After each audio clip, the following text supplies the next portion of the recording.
Violinist ബാലഭാസ്കറിന്റെ മരണത്തിനിടയാക്കിയ വാഹനാപകടം ആസൂത്രിതമാണെന്ന് തോന്നിയിട്ടില്ലെന്ന് ഭാര്യ ലക്ഷ്മി. അങ്ങനെ എന്തെങ്കിലും സൂചന ലഭിച്ചിരുന്നെങ്കിൽ അതിനെതിരെ പ്രതികരിക്കുമായിരുന്നു. ആർക്കും സമ്മർദ്ദം ചെലുത്തി തന്നെ നിശബ്ദമാക്കാനാകില്ല. എന്തെങ്കിലും സംശയം തോന്നിയാൽ ഏതറ്റം വരെയും താൻ പോകുമായിരുന്നുവെന്നും ലക്ഷ്മി പറയുന്നു. ഒരു പ്രമുഖ മാധ്യമത്തിന് നൽകിയ പ്രത്യേക അഭിമുഖത്തിൽ സംസാരിക്കുകയായിരുന്നു അവർ.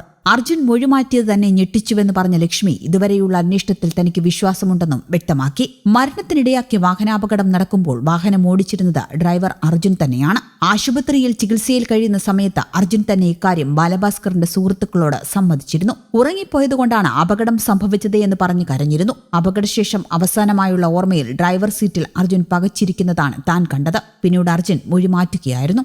ആദ്യ ദിനങ്ങളിൽ കുറ്റസമ്മതം നടത്തിയ അർജുൻ പിന്നെ ആര് പറഞ്ഞിട്ടാണ് മൊഴിമാറ്റിയത് എന്ന് അറിയില്ല. ബാലു മരിച്ചു, താനും ജീവനോടെ ഉണ്ടായേക്കില്ലെന്ന് കരുതി സ്വയം രക്ഷപ്പെടാനാകണം അർജുൻ മൊഴി മാറ്റിയത്. ആരുടെയും സമ്മർദ്ദത്തിലല്ല തൃശൂരിൽ നിന്ന് യാത്ര പുറപ്പെട്ടതെന്നും ലക്ഷ്മി വ്യക്തമാക്കി. ക്ഷേത്രദർശനം കഴിഞ്ഞു മടങ്ങാൻ നേരത്തെ തീരുമാനിച്ചിരുന്നു. ആർക്കും സമ്മർദ്ദം ചെലുത്താൻ കഴിയുന്ന വ്യക്തിയല്ല ബാലഭാസ്കർ. അദ്ദേഹത്തിന് പിറ്റേന്ന് ചെയ്യാനുള്ള കാര്യങ്ങൾ കണക്കിലെടുത്താണ് യാത്ര പുറപ്പെടുന്നത്. വാഹനം തുടക്കം മുതൽ ഓടിച്ചത് അർജുനായിരുന്നു. ബാലഭാസ്കർ പിന്നിലാണിരുന്നത്. അർജുൻ കേസിൽ പെട്ടുനിൽക്കുന്ന സമയത്താണ് ബാലഭാസ്കർ അയാളെ വീണ്ടും കാണുന്നത്. അയാളെ വിശ്വസിച്ച് സഹായിക്കുന്നതിന് വേണ്ടിയാണ് തിരുവനന്തപുരത്ത് കൊണ്ടുവന്നത്. അർജുൻ സ്ഥിരം ഡ്രൈവർ ആയിരുന്നില്ല. 1-2 ഓട്ടങ്ങൾക്ക് മാത്രമാണ് ബാലഭാസ്കറിനൊപ്പം വന്നിട്ടുള്ളത്. വിവാദങ്ങളിൽ കാര്യമില്ല. കാർ ആരും ആക്രമിച്ചിട്ടില്ല. അപകടശേഷവും ബാലഭാസ്കർ സുഹൃത്തുക്കളോടും ഡോക്ടറോടും സംസാരിച്ചിരുന്നു. അർജുൻ ഉറങ്ങിപ്പോയെന്നാണ് ബാലഭാസ്കറും പറഞ്ഞത്. എന്റെ കുടുംബത്തിന്റെ നഷ്ടത്തിന്റെ എന്റെ ആത്മാർത്ഥതയെ ചോദ്യം ചെയ്യുന്നത് മനുഷ്യത്വരഹിതമാണ്. മികച്ച ബാലനിസ്റ്റ് എന്നറിയപ്പെടാൻ ആഗ്രഹിച്ച, സംഗീതത്തിനു വേണ്ടി ജീവിച്ച ബാലഭാസ്കർ വിവാദങ്ങളുടെയും ദുരൂഹതകളുടെയും കേന്ദ്രമായി മാറി. ബാലഭാസ്കറിന്റെ മരണത്തിൽ മാതാപിതാക്കളുടെ നിലപാടിനെയും ലക്ഷ്മി ന്യായീകരിച്ചു. മകന്റെ മരണത്തിൽ സംശയം ഉന്നയിക്കുന്നതും അന്വേഷിക്കണമെന്നാവശ്യപ്പെടുന്നതും അവരുടെ അവകാശമാണ്. ബാലഭാസ്കറിനും കുഞ്ഞിനും വേണ്ടി തനിക്കിനി ആകെ ചെയ്യാനുള്ളത് സത്യസന്ധമായി മൊഴി കൊടുക്കുക എന്നുള്ളത് മാത്രമാണ്. അത് താൻ ചെയ്യുമെന്നും ലക്ഷ്മി വ്യക്തമാക്കി. അപകടം ആസൂത്രിതമെന്ന് തോന്നിയിട്ടില്ല. അതിനു പിന്നിൽ ആരെങ്കിലും ഉണ്ടെന്ന് സൂചന പോലുമില്ല.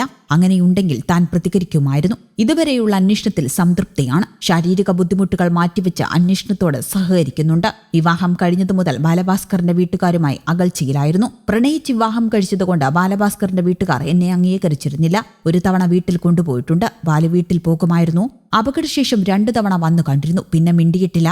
ബാലു അംഗീകരിച്ചിരുന്നു. അതിലപ്പുറം ആരുടെ അംഗീകാരവും തനിക്ക് വേണ്ടെന്നും ലക്ഷ്മി പറയുന്നു. അതിനിടെ ബാലുവിന്റെ സാമ്പത്തിക ഇടപാടുകൾ താൻ ശ്രദ്ധിച്ചിരുന്നില്ല എന്നും പലർക്കും പണം കൊടുത്തിട്ടുണ്ട് എന്നും ഭാര്യ ലക്ഷ്മി പറയുന്നു. അതിൽ തിരിച്ചു കിട്ടിയതും കിട്ടാത്തതുമുണ്ട്. തിരിച്ചു കിട്ടാനുള്ളതിനെക്കുറിച്ച് ഞാൻ ചിന്തിക്കുകയോ ആരോടും ചോദിക്കുകയോ ചെയ്തിട്ടില്ല. ഒരാളും ബാലുവിൽ നിന്ന് വാങ്ങിയതെന്ന് പറഞ്ഞ് എനിക്കൊന്നും തന്നിട്ടുമില്ല. കേസിൽ ഉൾപ്പെട്ട ഒരു വ്യക്തിക്ക് ബാലു പണം കൊടുത്തിട്ടുള്ളതായി അറിഞ്ഞു. അതും എനിക്ക് തന്നിട്ടില്ല എന്ന് ലക്ഷ്മി പറയുന്നു. ആക്സിഡന്റിൽ എനിക്ക് തലച്ചോറിനാണ് കാര്യമായി പരിക്കേറ്റത്. ദേഹമാസമകല മുറിവുകളും ഒടിവുകളും ഉണ്ടായിരുന്നു. കാലിന് ഇപ്പോഴും പ്രശ്നമുണ്ട്.